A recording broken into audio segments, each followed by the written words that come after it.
Yeah, yeah. Hello, ladies and gentlemen, and welcome to another edition of Wrestling Talks and Thoughts. I am your host, Saheem the Dream. With your boy Young Oos, J Mac Main.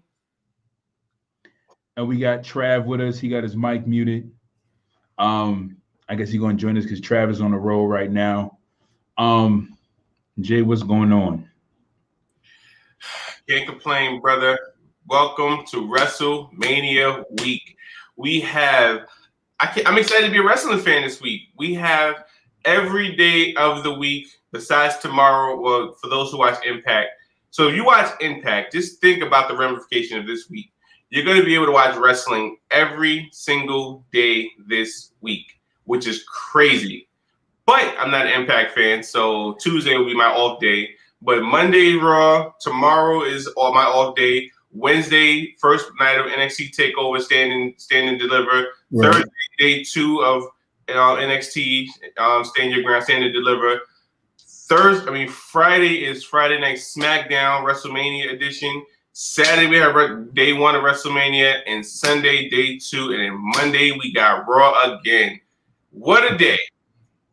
What a week!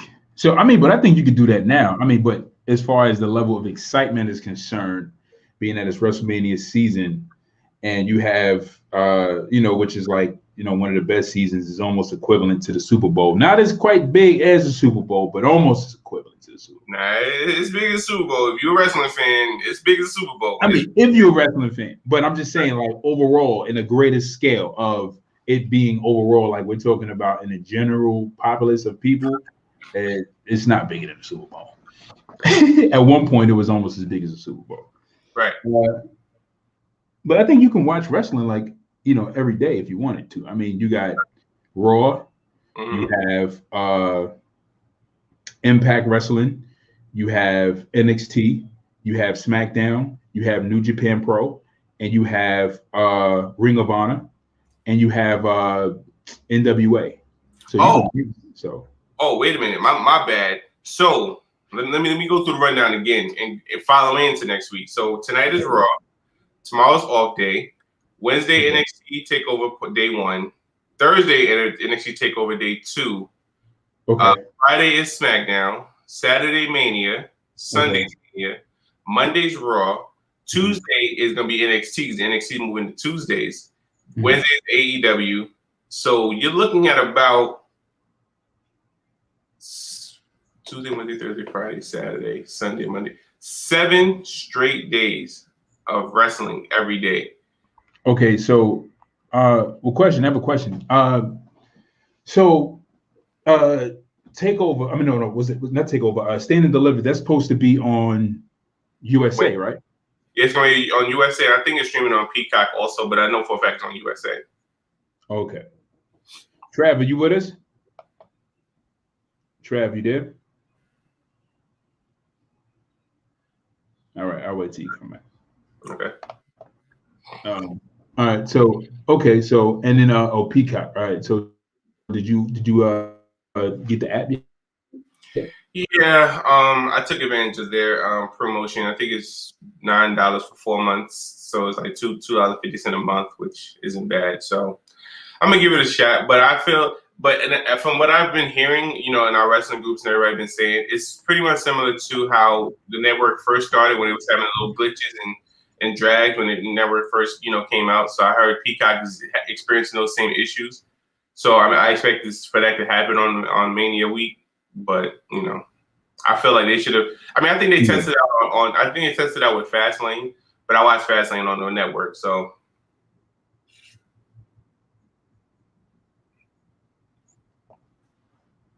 okay, we got a guest with us. We got Andre Ajoho. Thank you, Andre Ajoho, for joining us. If you guys are watching us, the signal's a little. My signal was kind of acting funny right now. I think I got too many devices hooked up to my Wi-Fi, so my signal's going in and out a little bit. It's a little funny, so just bear with us.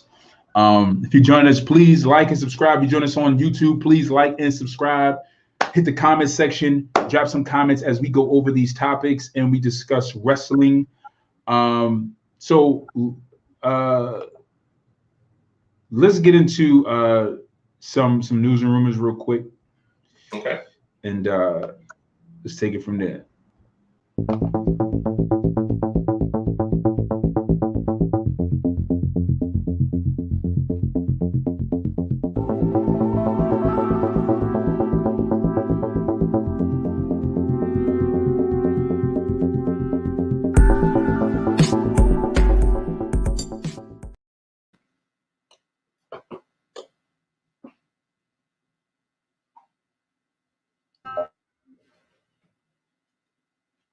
So my signal is kind of acting funny.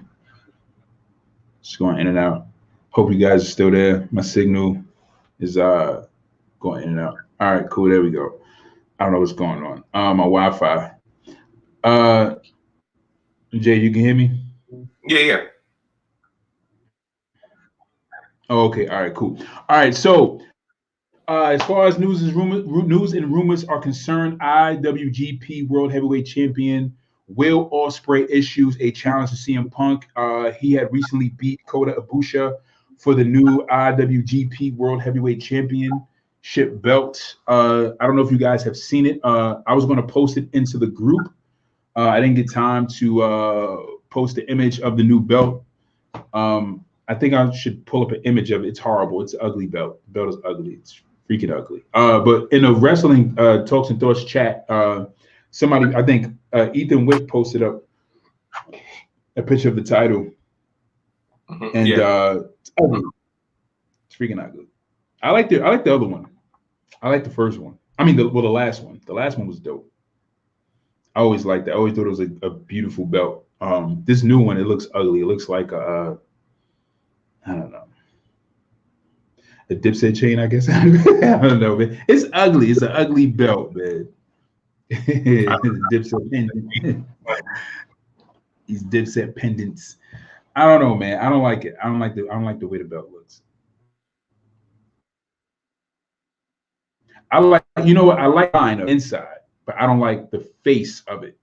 If they just change the face, make it round, I don't know.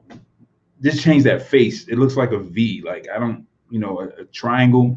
It's not a triangle's not a good look for a shape of a belt, in my opinion.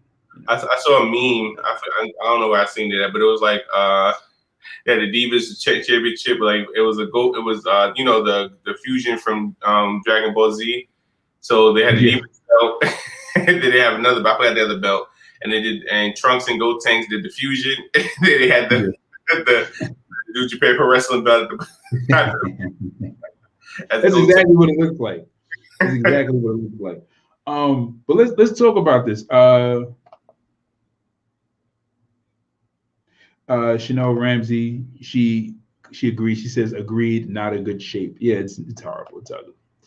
It's ugly. How do you know, Chanel? Did you see it? They should have. I think Chanel just be saying stuff, but you probably did see it. I think Chanel did see it. All right. So let's talk about this. IWGP World Heavyweight Champion Will Ospreay issues a challenge to CM Punk. A lot of us know that. A lot of us who are familiar with Will Ospreay's wrestling, he's a phenomenal wrestler. He's like a Ricochet. He's like one of those guys who wrestled in the Indies for a very long time, and he's been very well acknowledged and regarded as a great in-ring wrestler, in-ring performer, who has really nurtured his own career in New Japan Pro, Ring of Honor, and every other promotion he's been in. He issued a challenge to CM Punk. We all know that he is not going to accept this. We know CM Punk will not accept this challenge. CM Punk is basking in the glow and the aura and the mystique of being widely wanted by every major wrestling promoter. So CM Punk is just going to live that down to his grave. He's not coming back. He said he's not. He said he's done with wrestling. Apparently, I don't know what people know, but very, very, very quickly, I don't know if people know, but CM Punk said that when he came out and did the pipe bomb, he was really at his wit's end with WWE.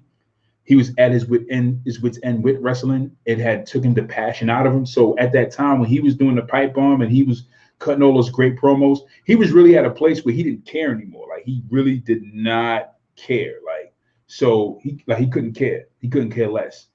And he said, you know, he had really had enough of wrestling. He said the politics. He said he had reached to the top. He's at the top, and then when he finally reached to the top and he's giving his best is still not considered good enough to even though the fans consider him good. We got a few comments in the comment section below. Chanel Ramsey, she rolls her eyes. Chanel Ramsey says CM Punk definitely would love to come back. The almighty CR21, thank you for joining us. He says, yo, thank you, Almighty, for joining us. Almighty CR21 says, WrestleMania is going to be lit. WrestleMania is going to be lit indeed, my friend. It is going to be lit. The almighty CR21, if you're joining us, please subscribe to our YouTube page. Please, if you are on Facebook, please locate our group, Wrestling Talks and Thoughts. Join the page, join the group, and join us because we have good conversation. We are always talking wrestling. As a great rapper from Brooklyn once said, it's going to be a lituation. You said it's going to be a lituation? It's going to be a fabulous. Yes. Once said, fabulous. He said he liked, thank you, the almighty. Zach. All right, I'm trying to say your last name properly.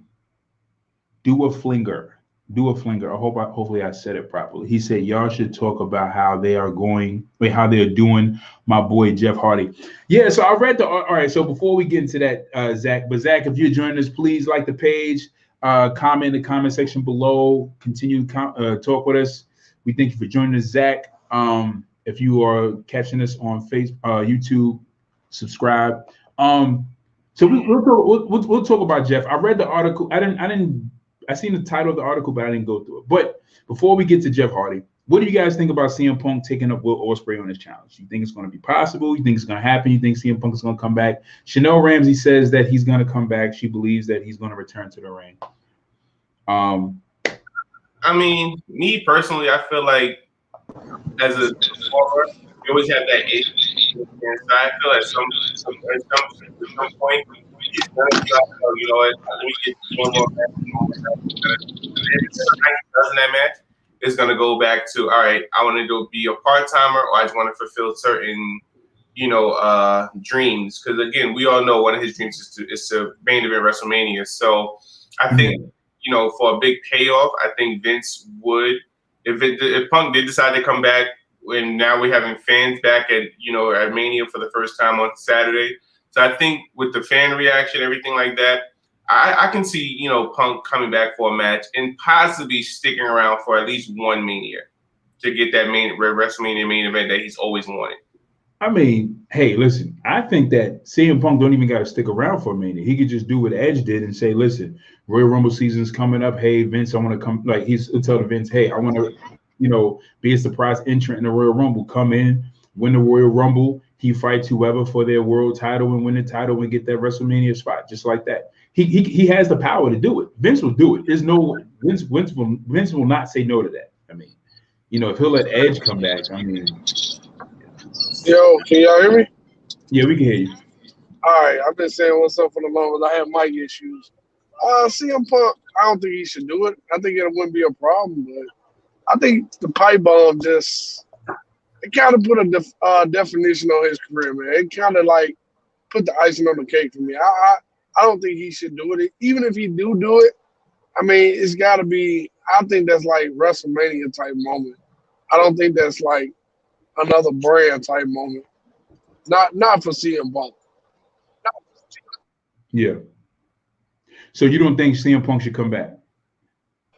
No, I'm saying if he come back, it should be WWE. I don't think it should be AEW or nothing else. It's just for the pipe bomb is as good as it was when he did it. It was like he left a fingerprint on wrestling totally. So I don't see him coming back to another company. He needs to come back to WWE in order to just go ahead and solidify his career. Wow. So you think you should go to AEW? They say he shouldn't go to AEW. Oh, you should go to AEW. Okay. My bad. I didn't hear you. Okay, you shouldn't go to AEW. Yeah. Okay. Interesting. Trav, you still there? Okay. Oh, you muted his mic. Okay. Yeah, I'm still here. Okay, cool. All right. I got some other news. All right. Teddy Long says he was too old for AEW. Teddy Long says he was too old for AEW. Apparently, Teddy Long had a conversation with Wrestling Inc. If you guys are interested in hearing the whole podcast interview with Wrestling Inc. and Teddy Long, you guys can go to www.wrestlinginc.com. They have a full interview with Teddy Long where he talks about his work in WWE and him possibly going to or potentially going to AEW. And when it came to that portion of them asking him about him going to AEW, or I think in the conversation he mentioned, he said that they said he was too old. They said Teddy Long is too old. Sting is not too old. Christian is not too old. Big Show is not too old. Goldust is not too old. But what's her name? What's her name? Vicky Guerrero is not too old. But Teddy Long is too old for AEW. It's hilarious. How old is he? I don't know, man. But it don't matter. In my opinion, it don't matter. It don't matter how old Teddy Long is. Teddy Long is still good on the mic. He's still a good worker. He's not wrestling. You know what I'm saying? Like, if anything, he'll probably be somebody's manager, or he'll probably do some backstage work, as far as like probably he could be on commentary, maybe on commentary. I don't know if Teddy Long is good at commentary, but probably on commentary, probably a GM. But it just sounds stupid. I don't know. It just sounds stupid. He was too old. That's that. To me, I feel him on that because you got to think about when he was with WWE. Let's be honest. The only thing that was saving him was that little dance. If he wasn't doing that little dance, oh man, he already looked like he was 80. He already looked like he was 80, maybe 60, pushing 70. I just don't know what they was. Maybe it was the job they wanted him to do. The reason why they say he was too old. I don't think they meant it like in general. I think it's just a job they wanted him to do in general to say he was too old. What about Sting though? Sting almost died like 3 times. I mean, you know what I mean? Like, he almost died. Shoot, man. Like, hey, man, that name holds so much weight they don't even care. His name does it all. His name does it all, but he's too old, man. Him, Flair, Hogan. You know what I mean? Like, a lot of them, like Flair should have been retired, man. I mean, once Flair couldn't hit you with a simple back body drop, you know what I'm saying? Like, it was time for Flair to lay it down. Even when Flair retired with Shawn, he messed up his whole retirement by going over to TNA and wrestling again. So it made that classic match that he had with Shawn feel like nothing, almost. But he was too old too. But he was still wrestling. They took him in. I mean,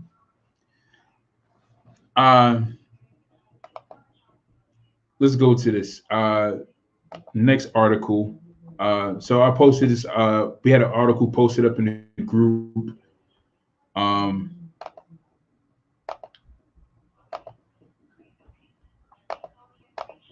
thought this was very interesting.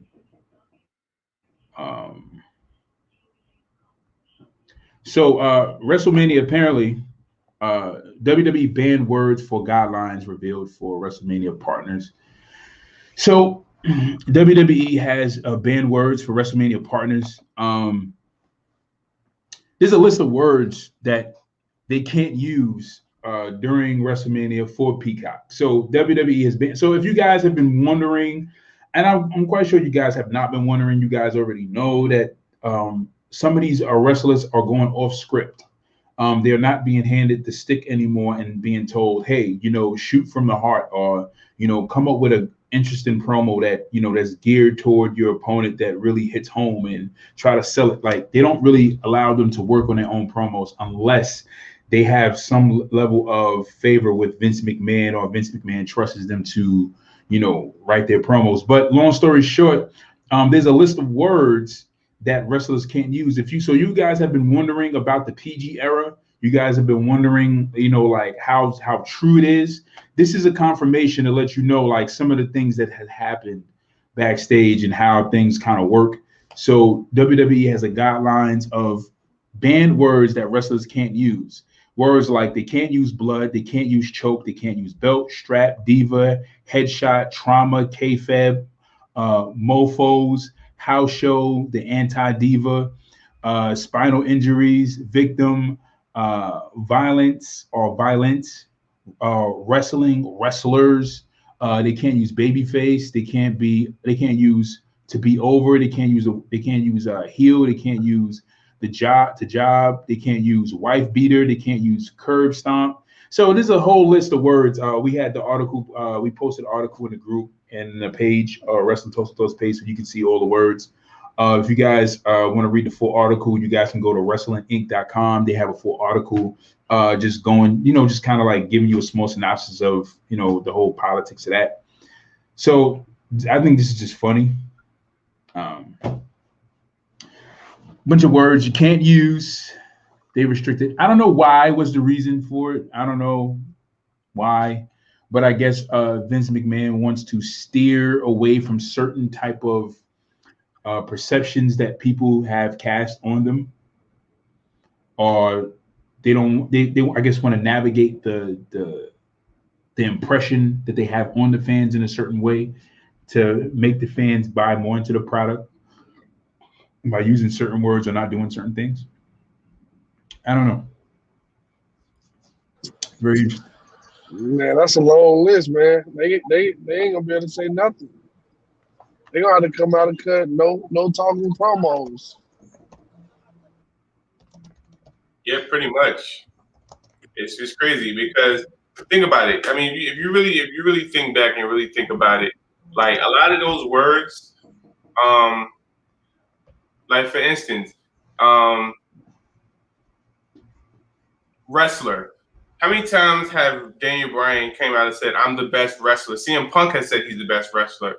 Bret Hart, Bret Hart's the best there is, best. But you know, a lot of wrestlers prefer themselves because they are wrestlers. So now you got these performers, and then it's like belt, strap, like those. I mean, I understand the strap is kind of like, you know, strap is more so like urban, I guess, or slang, but belt. But I guess they want to stray away from belt and use title. I know you can't say title shot. So I know they want you to use the word, the terminology of championship opportunity.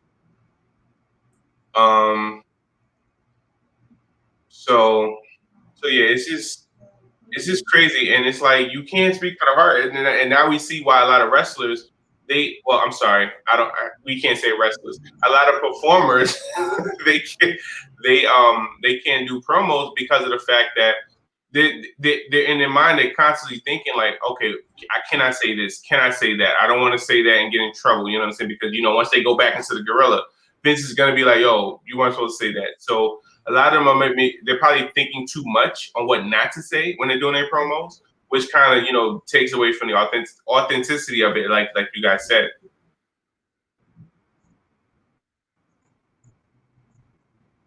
Right. Yeah, and it's like, you know, you take away that, like, it just, I don't know, I guess it puts some kind of like a creative strain on them in some capacity.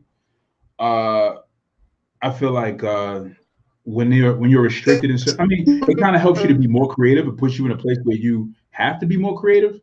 But it's weird. That's hard though. You talking about that's hard because you took away babyface and heel. I mean, that's basically what WWE is about: babyface and heel.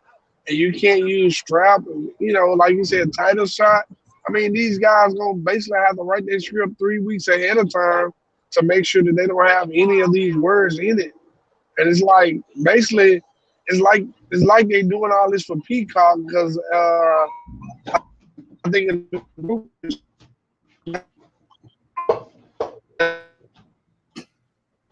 man. Like I said, we're gonna have talkless promos going on soon. You said what? You said we're gonna have. I said they're gonna have talkless. People gonna come out there and they ain't gonna say a word. Yeah, you gonna have to have Paul Heyman's out there. I mean, shoot, the PG era was damn near like talkless promos, man. I mean, like the only person that was really going out there running their mouth was John Cena. You know, when he was cutting his crappy promos, you know, and the PG era was like really talkless. Like I remember there was some Raws and SmackDowns that they wouldn't even say nothing. They just come out to the match and just fight, and then like that was it. You know what I mean? Like they didn't even cut promos. Like they would just come out and the whole show would just be them coming out and just doing matches, no promos. Like almost for like I remember a few shows I've seen in the PG era was like that, and I was like, what am I watching? Like I couldn't even feel the characters. It just felt like I was just watching wrestling. You know, and that was just it. You guys think with them cutting out a lot of words, we get a lot more action than talking? Maybe. No. You said you think we'll get more what? I said, do you guys think we'll get more action than talking now that they done cut half of their vocabulary out? No, I don't think so. I mean, I think we'll still have people cutting promos and saying what they need to say. I think no,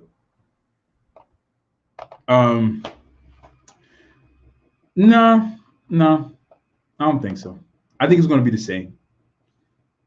I just think they're going to just try to find a way out of it, you know. But you got people like, you know, what's that guy named MVP who's like great on the mic. I mean, they'll find. I mean, there's always ways. You know what I mean? Like, there's always a way around it.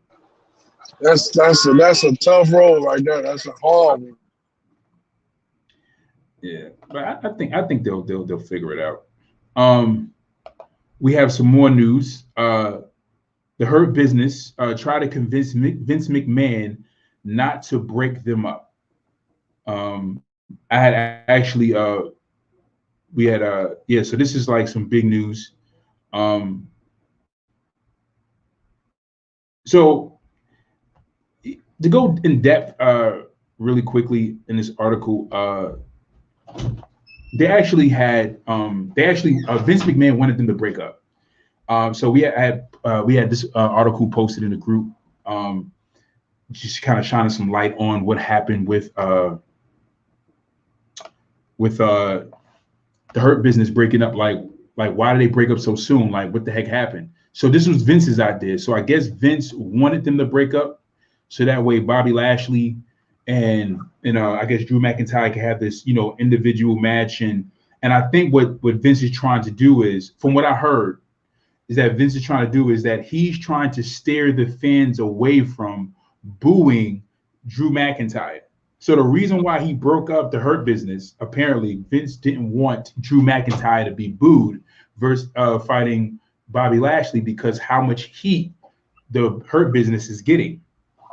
So they know how over the Hurt Business is online, how a lot of fans was really favoring, you know, was really happy for Bobby Lashley getting this world title win. So Vince was like, all right, if the Hurt Business is there and they come to WrestleMania, they're going to get cheered. And I want Drew McIntyre to get over. So we're going to break up the Hurt Business and we're going to have Drew McIntyre fight Bobby Lashley on his own. So that way the fans can be more swayed to cheer for Drew McIntyre. Little does Vince McMahon knows that he has wrestling fans who reads wrestling news and they will boo even harder. So this is going to further cause a resistance on Drew McIntyre. But nonetheless, I think fans are kind of like in between about Drew. I don't know what's going to happen. I'm just interested in knowing how the fans are going to react to Drew McIntyre. But I think fans are probably going to be just happy with the idea that they're actually attending a live show with Drew McIntyre in the first place and being able to attend a live show, which we wasn't able to attend in like a year. And they're going to be happy with just that idea. So I don't think they're going to really be, you know, inclined to boo McIntyre. I don't think so. Maybe, maybe not. Who knows? But the thing is, Vince McMahon knows you can't make the fans do anything. So at this point, we've been sick of Drew. A lot of us are. So, in spite of Lashley being part of her business, separated from her business, if they don't like Drew, they're not gonna like Drew, and they're gonna be and especially if he wins the title at Mania. Oh my God, that reaction gonna be crazy, and it's not gonna be a positive reaction, Drew. So don't think about it. Don't get your hopes up. Yeah. Well, let me say this: they broke up the Hurt Business the wrong way. I think it should have came in like the draft or something, maybe. I was always saying that I wanted to see the Hurt Business break up.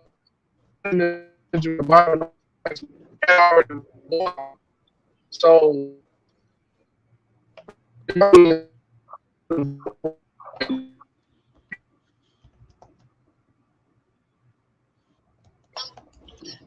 Travis, you breaking up.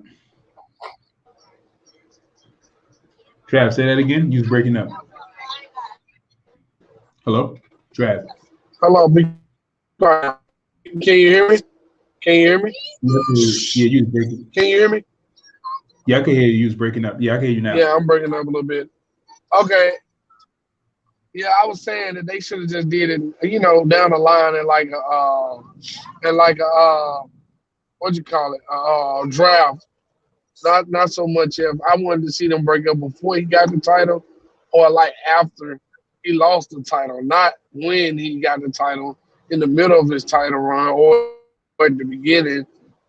It was just too early. It was way too early. Unless you put them in the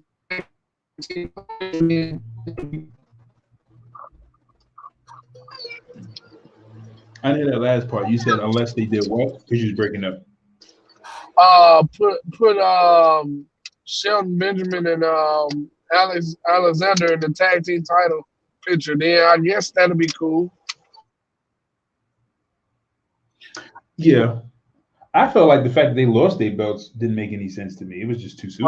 Well, we all know that they because AJ Styles and Omos versus the Hurt Business wouldn't have made sense. So Vince went with, as he always do, the safe route and went with his favorite guys, his reliable guys, knowing that it's going to bring a draw.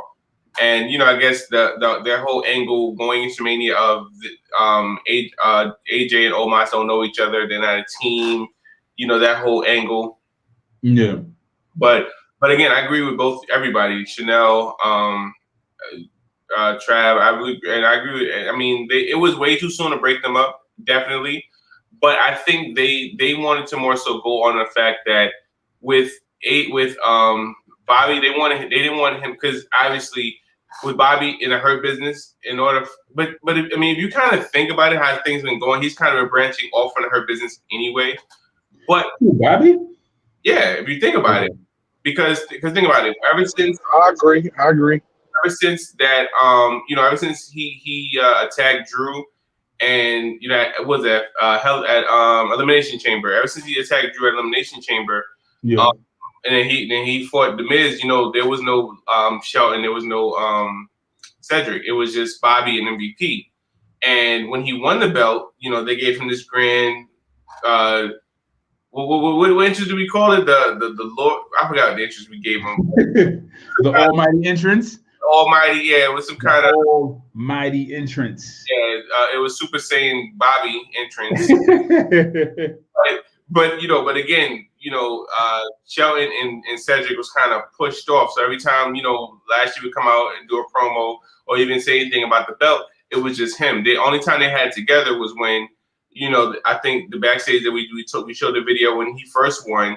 And there may have been one other thing. I can't 100% remember. There may be one other time they were all in the ring together as champions. But other than that, been separated by segments. Like, when Shelton and Cedric were having tag matches, Bobby wasn't there. And when Bobby was having his singles matches, Shelton and Cedric wasn't there. So right. We're kind of branching them off slowly, but without fans like thinking about them being there. And I think also that they don't want Lashley. They don't want to make it Lashley like one of those champions that he needs a group to keep. He's basically going to be winning by disqualification a lot. Bobby's too big for that. His physique doesn't give him that. I'm going to lose by, I'm going to retain my belt by disqualification kind of thing. So I think that's more so what it is also. Interesting. Well, I mean, but yeah, I could dig it. I could dig it. Chanel Ramsey says she felt like it was too soon. She felt like the breakup was too soon. Even though I agree with you. Like I did see it happening. Like I did see them, like Bobby was kind of doing his own thing, kind of branching up. I just still felt like it was too soon. I felt like it should have went all with. I mean, in my opinion, it worked. If it's working, it's working. And I feel like he should beat Drew. I feel like he shouldn't lose the belt. I feel like Hurt Business should have stayed together. If it's working, he should beat Drew at WrestleMania. Drew shouldn't hold the title until probably SummerSlam, and then just have Drew take the belt back. You know what I'm saying? Like work it, work the storyline. Like stop trying to, Vince keeps trying to rush this big pop or this big celebration. Like Drew already had his moment. He was the savior of our Corona mania. I mean, whatever. He beat Brock at COVID mania, and he won. Like, okay, all right, we needed Drew. All right, Drew. So I guess he wants to give Drew that celebration and give Drew that moment. But I just feel like it's disingenuous on Vince's part, because Vince is just trying to sell us on another Hogan. He's trying to sell us on another Stone Cold Steve Austin, another Bret Hart, another John Cena. He's trying to sell us on another top dog, and that's what he's doing. And what's happening is Vince is going about it the wrong way, forcing the wrestler down our throats. Yes. Again, he's not allowing the build to be organic as it used to be, and Vince is losing the feel. He's losing his rhythm. He's really losing his rhythm. So by him just trying to put the belt back on, Drew McIntyre, it's going to cause Drew to get booed. I think if Drew wins, it may cause him to get booed. Ethan Wick says, I don't get that vibe from him at all. Really? I really do. I really feel like, from what do you mean, Ethan, as far as vibe? Like what do you mean in detail? If you don't mind hearing. Can I say this? I think they really took the shine away from Drew more so than gave him shine. Because you got to think about when Corona happened and everybody had to leave the stands, nobody was really watching WWE like that. They lost a lot of people. So in my perspective, I'm not saying he should win the title at WrestleMania, but they're going to have to keep him at a high level, let's just say Braun was for the longest with no title. They're going to have to try to create his character from that. But he didn't really get a shine because the shine was overshadowed by coronavirus. So, in my opinion, you can easily push push Drew and Bobby Lashley for a couple of months and with no problem, and not have anybody mad about that.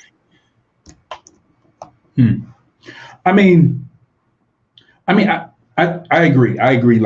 I agree what you're saying. Like that moment was taken away by Corona. So I could understand how Vince wants to give him that moment. I can understand. I get it.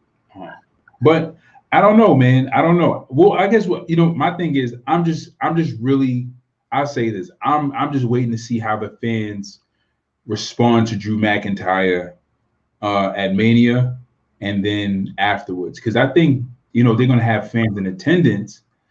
Okay, all right. So Ethan Wick just responded. I'm just concerned about how they're going to receive him at Mania, and I think they're only going to have fans in attendance at a Mania. I don't think they're going to have any more fans afterwards until further notice. You don't think so? I don't know. Well, I don't know. I don't really know. I know they're going to be fans there at Mania, but I don't know about afterwards though. I think they're going to have that Mania, and they may take a little break, so they may kind of gauge how that reaction is and see if how things are going from there, and then I think after that they'll slowly start bringing fans to like live events. But I think they once they bring live fans back, as we all alluded to before, a lot of the cut scenes and the filmography that they do on Raw, and possibly I think Raw does it more than anything, but a lot of trick cameras, and they kind of edit certain things they won't be able to do anymore because fans are going to be there. So there will be no more Super Saiyan Alexa when she changes wardrobes in the middle of a match. We're like, yo, wait, what? So that definitely is going to go away. Yeah.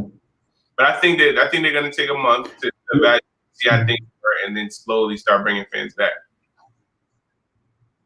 Yeah, bringing fans back should be a slow process, but throughout it all, though, you gotta kind of give Drew McIntyre something big to happen tonight to try to win them fans over. Because I would love for him to get the title back at WrestleMania, but I don't think fans are gonna like it like that. So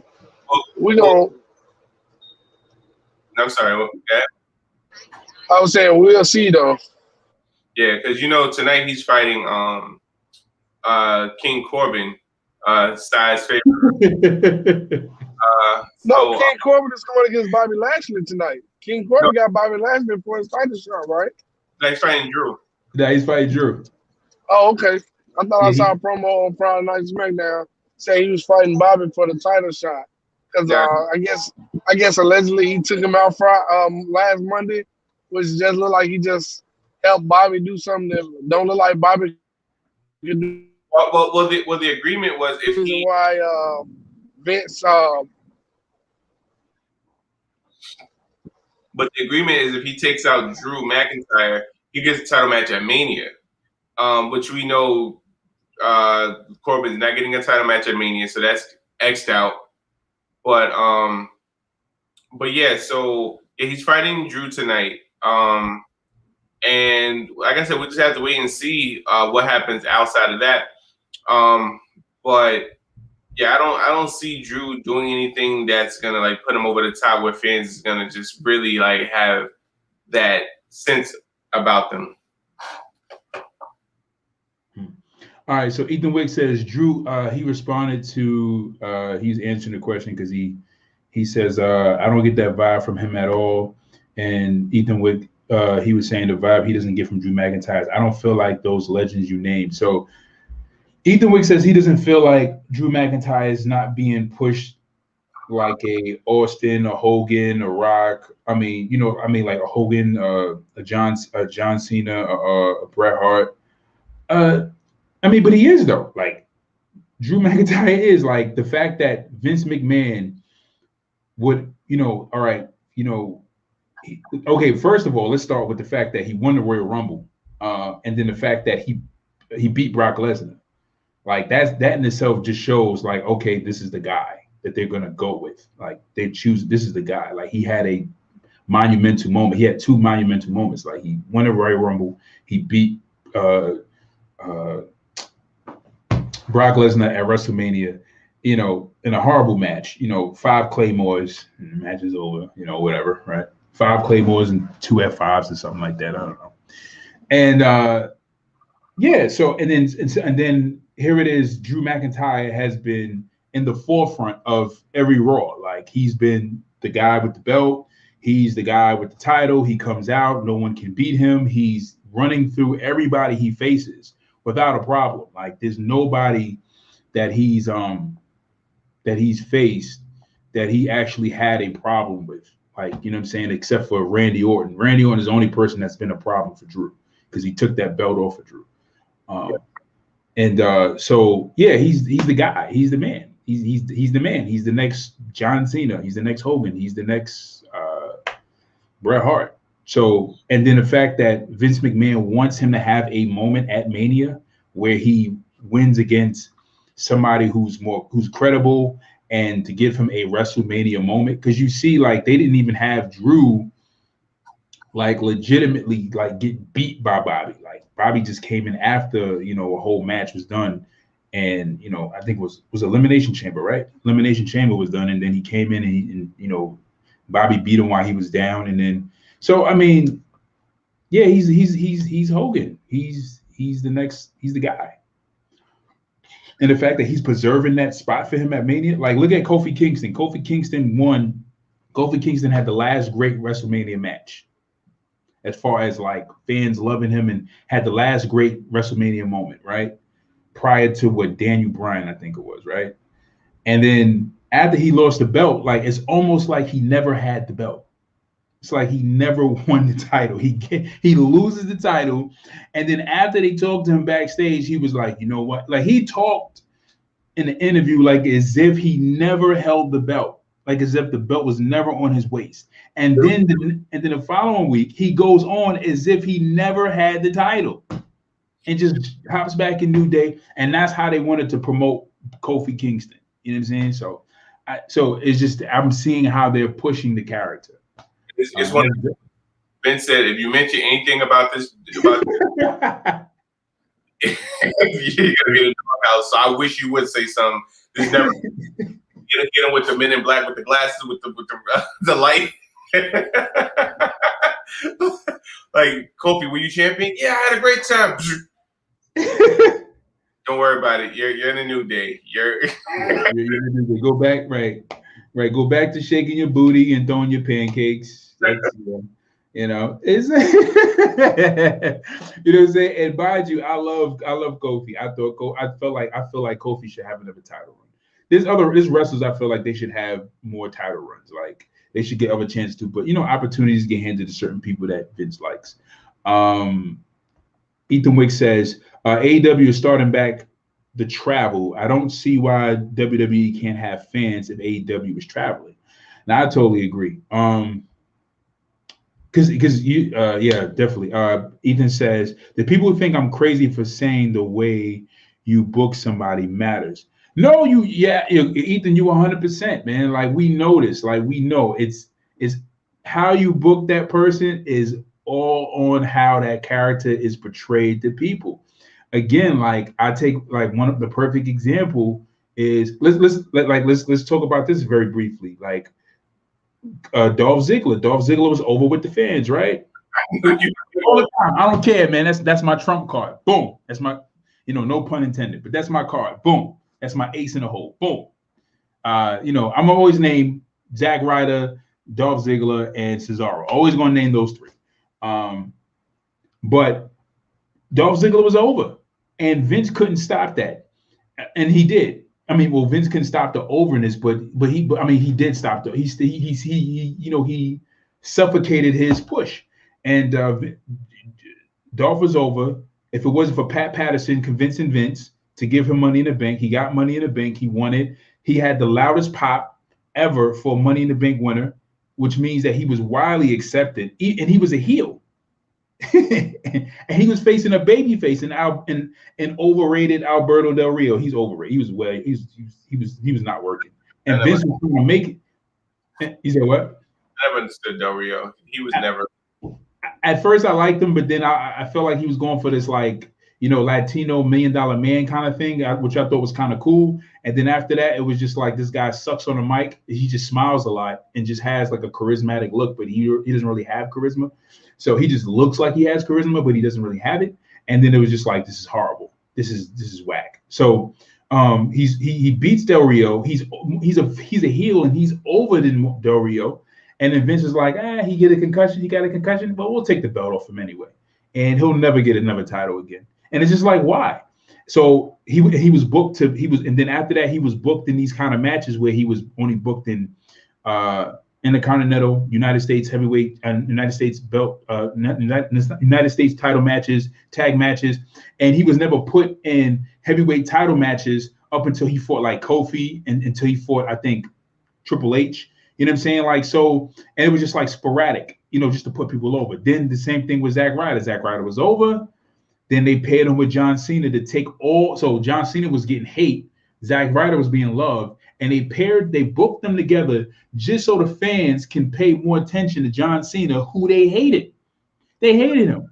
And I heard what they do in WWE is if they know a wrestler is over, and the fans really like them, and they don't want to push that star, but the fans like them, what they do is they book them with another star so that they can so that the fans can pay more attention to this star, so that they can get that star that they want to get over. So that's what they did with Drew, right? Fans like Dolph Ziggler, they put him together with Drew so they can push Drew. And then when they felt like, all right, Drew was getting that steam, that recognition, they separated him from Dolph, had them do their feud, and then they pushed Drew to the moon. And they do stuff like that. They try to do it to cipher energy, like from the fans, to try to convince us, like, or try to trick us, like, you know, like we're stupid, like we don't know what the heck they're doing. Here's another one that we talk about all the time. Mustafa Ali, like, you book him as a jobber for his whole career, basically. Mm-hmm. And then one morning you wake up and say, oh, he's the leader of this. He proved nothing to show that, okay, he's convincible. Like, he can't even beat Drew Gulak.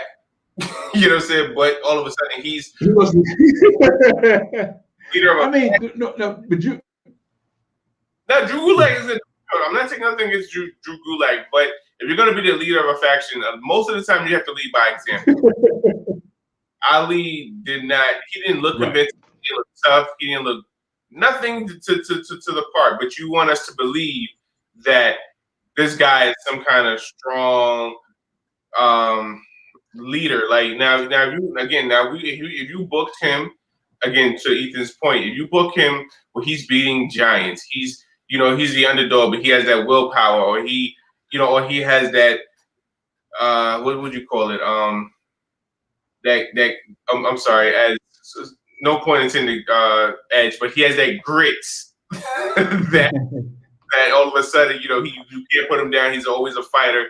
You're like, all right, he never gives up. He's going to instill that life into his group. But yeah, he couldn't fight his way out of a paper bag, and you want us to think that he is action? Yeah, that was horrible booking. It was, man. And everybody said the same thing, man. Well, let me do the conversation real quick. Ethan Wick says neutralizer. Yeah, Vince is definitely a neutralizer. He is the true neutralizer, man. He took Cesaro's finisher. Sounds like what they did to Zack Ryder. Exactly. No, you're absolutely right. Like, but it's so funny because what they're doing now is, and I'm gonna tell you, I'm gonna be honest with y'all. The match I'm most excited for at WrestleMania is Cesaro versus Seth Rollins. Might steal the show. Exactly. Not because of Seth Rollins, but because of Cesaro. That is Mr. WrestleMania right there. Who's Cesaro? I'm sorry. Seth Rollins is Mr. WrestleMania. Hey, get him out of here, man. Get out of here, man. You know what? Listen. Okay, so check this out. So there is. Let me pull it up real quick. Because something just came across to me today, which I thought was really, really cool. So there is a wrestling page on Facebook. They are called. I'm sorry. I'm trying to pull it up real quick. Let me see if I can find them. Jeez. But you know what? I'm going to pin it in the comment section below.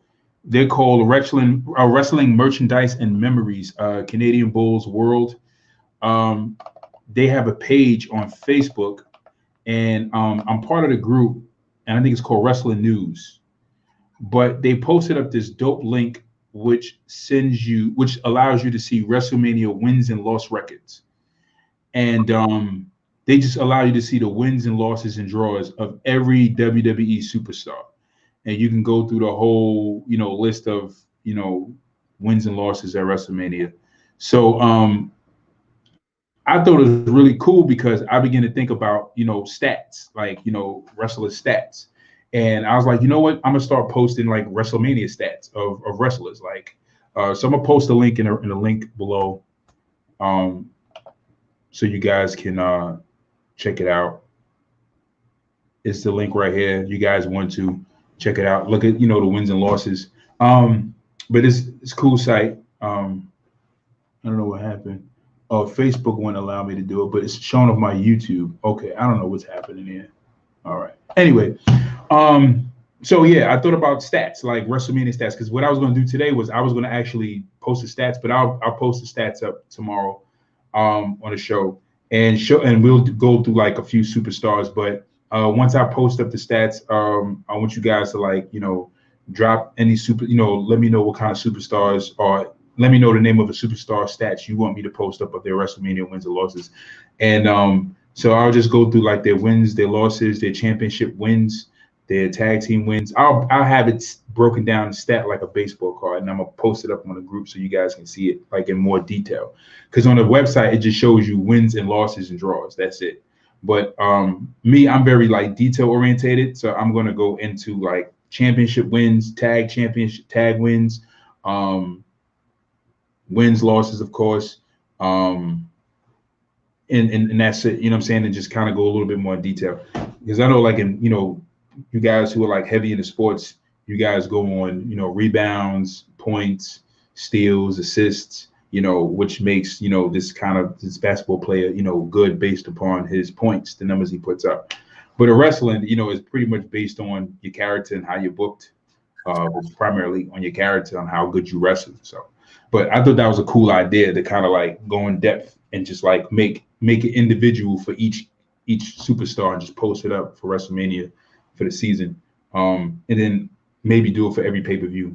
Who knows? But Mr. WrestleMania, Seth Rollins apparently thinks he's Mr. WrestleMania. I don't know. Well, matter of fact, why am I saying I don't know? I do know. He's not WrestleMania. If anybody should be Mr. WrestleMania, this is an unpopular opinion. If anybody should be Mr. WrestleMania, it is Hulk Hogan. I don't care. I know you guys are not gonna like it. I know you guys are gonna hate it, but WrestleMania would not have existed without Hulk Hogan. WrestleMania was built on Hulk Hogan. I know you guys hate it. It's the truth. I'm sorry. Sorry, not sorry, but it is. That's what happened. It was built. WrestleMania was built on Hogan. But is Shawn Michaels Mr. WrestleMania? No, he's not. Is he deemed Mr. WrestleMania in WWE? Yes, he is. So I guess he is. Whatever. Anyway, moving forward. Jay, you got anything else? Any news? Yeah, I just have one more. Okay.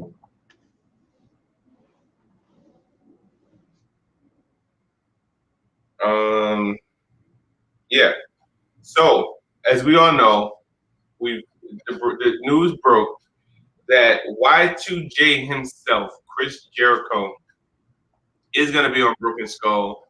It was a Broken Skull session, and so everybody's interested to see what they're going to talk about. It may be one of the highest rated Broken Skull sessions, but so I have a conversation Steve had with Vince about Jericho on the Broken Skull session.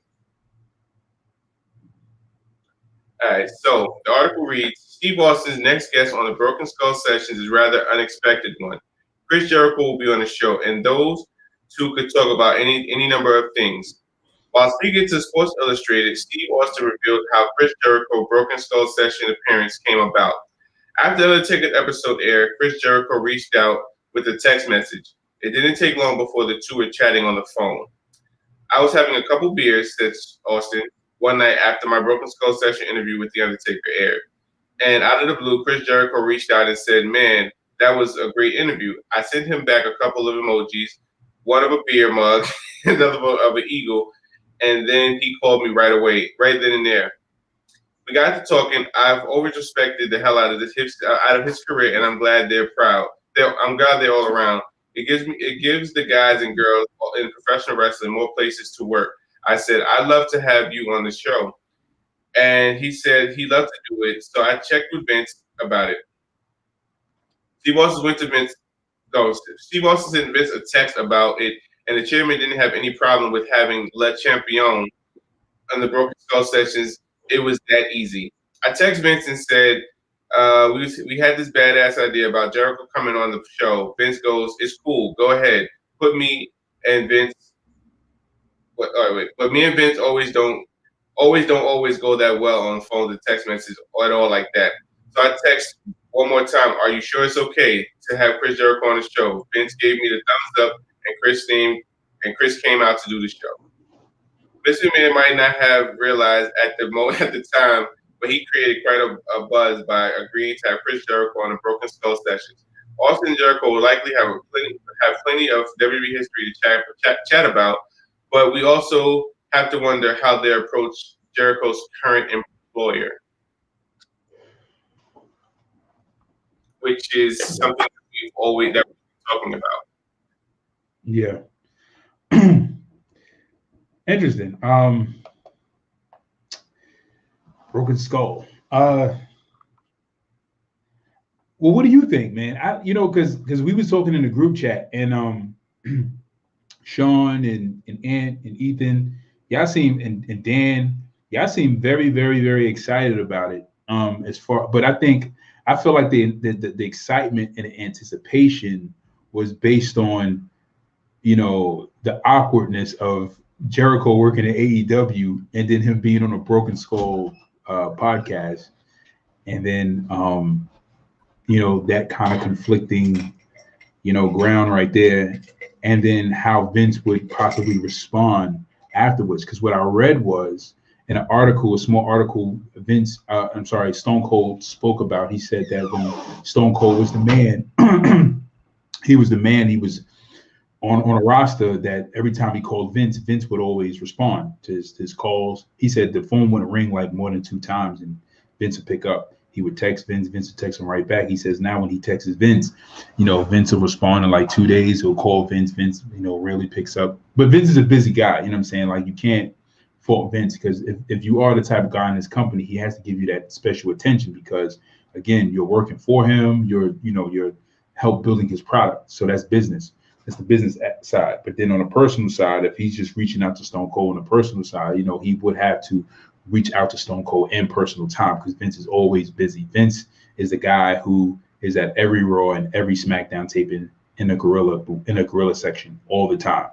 So I just think that, I felt like you guys were oh, what's gonna happen with Vince and Jericho being on there? Like, because I know you guys are like anticipating, what is Jericho going to say about working for Vince? What is Jericho going to say about how he felt like he was treated in certain angles and as a character?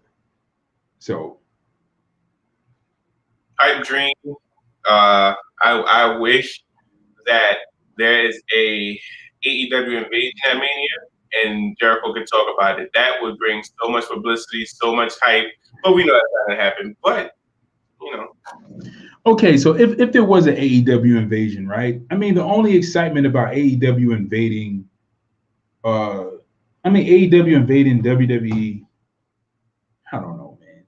This is not like, I'm gonna be honest with you, this is not like WCW having an invasion with WWE at the height that it was. Like when we had, like, if you had like an NWO WCW invasion of WWE with DX and The Rock and Stone Cold and and Triple H and HBK and and all those other guys, like that was like, that's a high right there. But right now it's like, yeah, it's good for business, but it's not like the same kind of era where it's like, wow, like this is going to be amazing. I would like to see Kenny Omega clash with people like Seth Rollins and Roman Reigns, other Kevin Owens. I would like to see Seth Rollins fight Finn Balor, Adam Cole, people like that and stuff like that, and see Pac go against all those guys too. Pac, Hangman Page, the Young Bucks fight the New Day, different people, to see how that match would go. I think it would be dope. But I don't know. I don't know what will be the high in that, because they don't really have that much star power. WWE has all the star power. As a matter of fact, I thought about this the other day, and I was like, WWE has a tight roster of great wrestlers. Mm-hmm. Like, it's about almost everybody on that roster is good in the ring.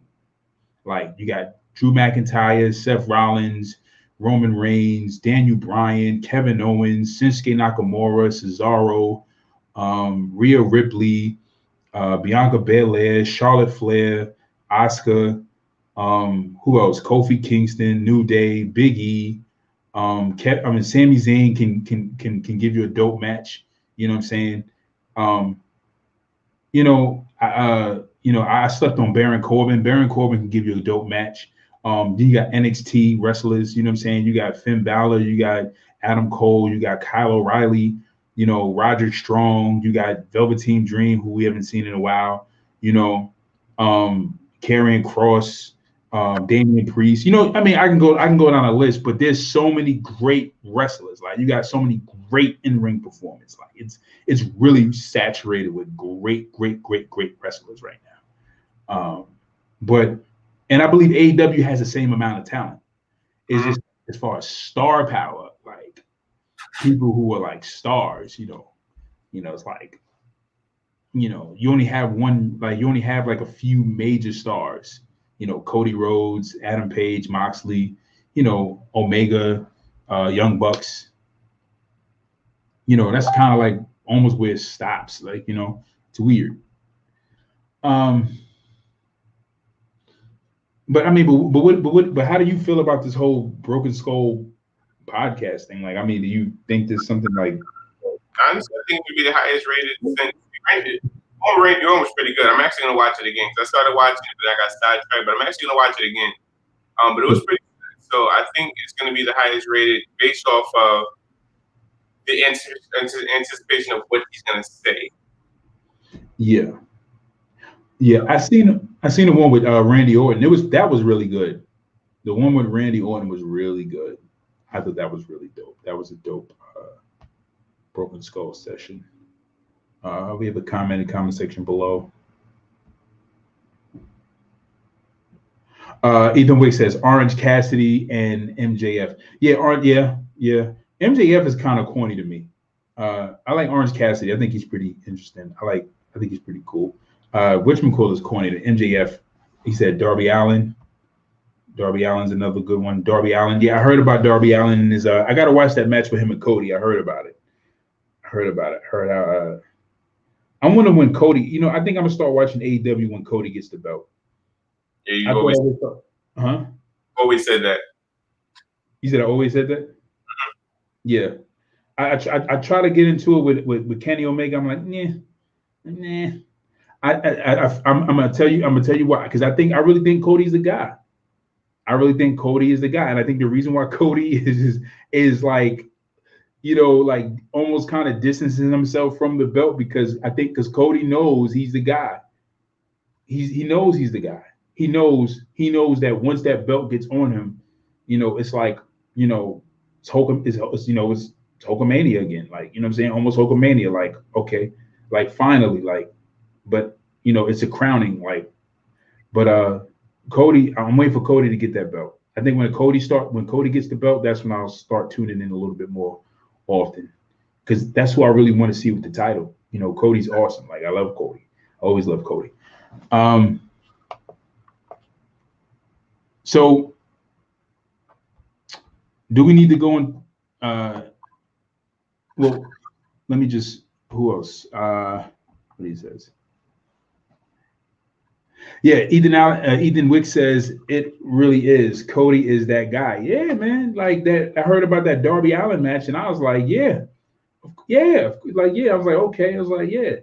Then the match that he had with his brother, I'm like, yo, Cody's sitting there putting together like classic matches, like, and I'm hearing about them and seeing them on blogs and stuff like that, and in videos and shorts and stuff like that. And they're talking about. I'm like, yeah, of course. Like Cody, like when Cody came into his own. And the independent circuit became the American Nightmare. I knew, like, Cody knew it was something about him that needed to be released. Like, and Cody knew that once he became a heel in WWE and he started wearing that face mask and he had the Intercontinental title, I think that's when Cody realized he realized his potential.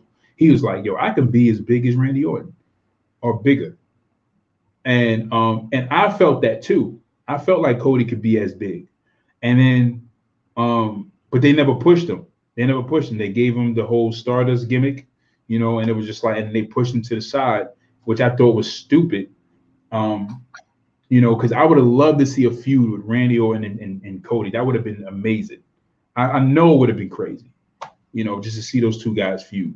But that never happened. But when Cody went indie and we seen the American Nightmare and he, you know, he changed his ring attire, he changed his appeal, and I was just like, yeah, he just like a phoenix, like he just just like blossomed. He was like, yeah, he dyed his hair, you know, bleach blonde like his pops. It was dope, man. I'm like, yeah, like that's what I'm talking about, Cody. Like, yeah, like I was just watching his work on the indie, like just seeing how he was just, you know, moving, and it was just like, you know, he was just hot, man. And he's still hot to this day, man. Cody's that guy, man.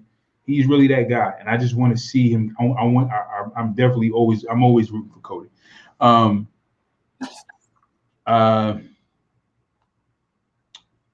What's the so last few things. So before we wrap up, SmackDown, NXT, Raw. Anything you want to mention? Anything you guys want to talk about before we kind of close up? Because we pretty much know what's happening. This is WrestleMania season. We see what's going on. So we see where the stories are leading to, what they're going. I mean, is there anything you guys want to mention? Anything you guys want to talk about before we wrap this up? In the comment section below, let me know. Jay? No? All right, cool. So, one thing I will say, I just say this one time and just mention this about Rhea Ripley. About Rhea Ripley and Bianca. Oh yeah. No, this is what I wanted to mention. So your girl, so Shayna. Yeah. So Shayna Baszler lost to Naomi in like 5 minutes or something like that on Raw. I believe so. Yeah, so I'm like, so Shayna Baszler. So I'm just like, okay, what are they doing? So Shayna Baszler has really been like taking a lot of pinfalls for the most part. So I'm seeing how they're booking her. They're not really booking her too strong, which is weird. It's crazy. As far as SmackDown, I'm really excited about the Cesaro and Seth match. I'm gonna be honest with you guys. I know that this may be Daniel Bryan's last match, but I don't want to see him in his triple threat match. To be honest with you guys, don't want to see him in it. I don't. I seen that meme you posted with Godzilla, Kong, and Daniel Bryan. Right, exactly. But guess what? Because Edge is in this match, it will be the greatest triple threat match ever. It will be, yeah. The greatest triple threat match ever. Oh God, man. But anyway, all right, man. We're gonna sign off. We're gonna be so we thank you guys for joining us for another edition of Wrestling Talks Thoughts. We'll be watching Raw tonight. We're gonna review it tomorrow, talk a little bit more about what to expect from Stand and Deliver on Wednesday. We'll go through the card on Stand and Deliver. So you guys can join us tomorrow. Also, we'll be going live on Friday. We'll go live on Friday. Oh, so that way we can go through the card for WrestleMania, because WrestleMania is going to be starting on Saturday. Yay! Saturday. So we have WrestleMania on Saturday and Sunday. We have 2 nights of Mania because Vince McMahon didn't want to do another 7-hour WrestleMania. He realized, oh, let me just chop it up into pieces. Give you half and half. You know, so we'll be doing a review we'll be going live tomorrow, talking about Raw, Stand and Deliver. We'll be going live Friday, so that we can go through the card of WrestleMania. We're gonna go through every card, talk about our expectations for every match. I wanted to kind of do that earlier, but I feel like, you know, let's do it the day before so that we can, you know, get into that feel of WrestleMania season. Unfortunate for me, I got to work on Saturday and Sunday. So, Yeah, I'll be, listening to WrestleMania in my pocket at work. Toward the end. So I gotta watch it when I get home, whatever. But anyways, thank you guys for joining us. If you are catching us on YouTube, subscribe, like, comment, hit the comment section below. If you are catching us on Facebook, hit the comment section whenever we go live. Please join the group. Join the page. Every time we go live, you get a posting. You can add me as a friend. You can add J Mac Main as a friend. Every time we go live, you'll see the link at the top, so you know when we go live, and you can join us on the live because we want to hear from you. We want to know your thoughts. We want to talk wrestling, and we are here to talk wrestling. So we thank you guys for joining us. I'm your host, Saheem the Dream. And your boy, J Mac Main. And we will catch you guys later. Peace.